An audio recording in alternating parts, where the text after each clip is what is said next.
தேசத்தின் நம்பிக்கை மாத இதழ் அப்பா பதிப்பகம் இணைந்து வழங்கும் நேர்மையாளர் சகாயம் IAS அவர்களின் அனுபவ பதிவில் கடைசி தரையில் கண்டாங்கி சேலை சென்னை புத்தக கண்காட்சியில் விற்பனையாகிக் கொண்டிருக்கிறது.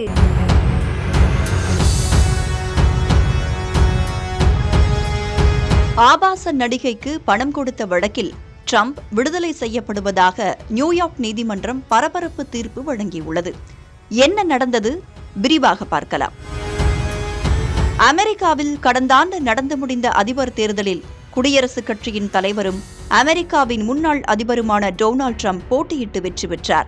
வரும் ஜனவரி 20ஆம் தேதி பதவியேற்க உள்ள நிலையில் அதற்கான ஏற்பாடுகள் தீவிரமாக நடைபெற்று வருகின்றன. இதனை ஒட்டி சர்வதேச தலைவர்களுக்கு அழைப்பு விடுக்கப்பட்டுள்ளது.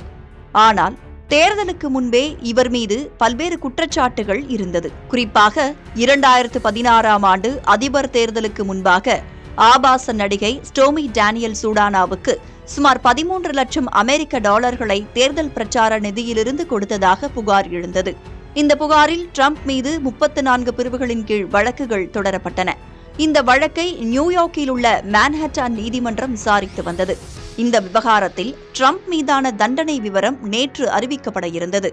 ட்ரம்ப் குற்றவாளி என அறிவிக்கப்பட்டு சிறையில் சென்றால் அமெரிக்க அதிபர் யார் என்ற கேள்வி மக்கள் மனதில் எழுந்தது. ஆனால் நீதிமன்றம் கொடுத்த தீர்ப்புதான் ட்ரம்பின் வாழ்க்கையை அப்படியே மாற்றி போட்டுள்ளது.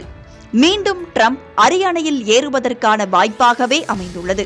எந்தவித நிபந்தனையும் இன்றி டொனால்ட் ட்ரம்ப் விடுவிக்கப்படுவதாக மான்ஹாட்டன் நீதிமன்றம் தீர்ப்பளித்துள்ளது. நீதிமன்றத்தின் இந்த தீர்ப்பால் ட்ரம்ப் மீண்டும் அதிபர் அரியணையில் அமர்வது உறுதியாகியுள்ளது. தேசத்தின் நம்பிக்கை மாத இதழ் அப்பா பதிப்பகம் இணைந்து வழங்கும் நேர்மையாளர் சகாயம் IAS அவர்களின் அனுபவ பதிவில் கடைசி தரையில் கண்டாங்கி சேலை சென்னை புத்தக கண்காட்சியில் விற்பனையாகிக் கொண்டிருக்கிறது.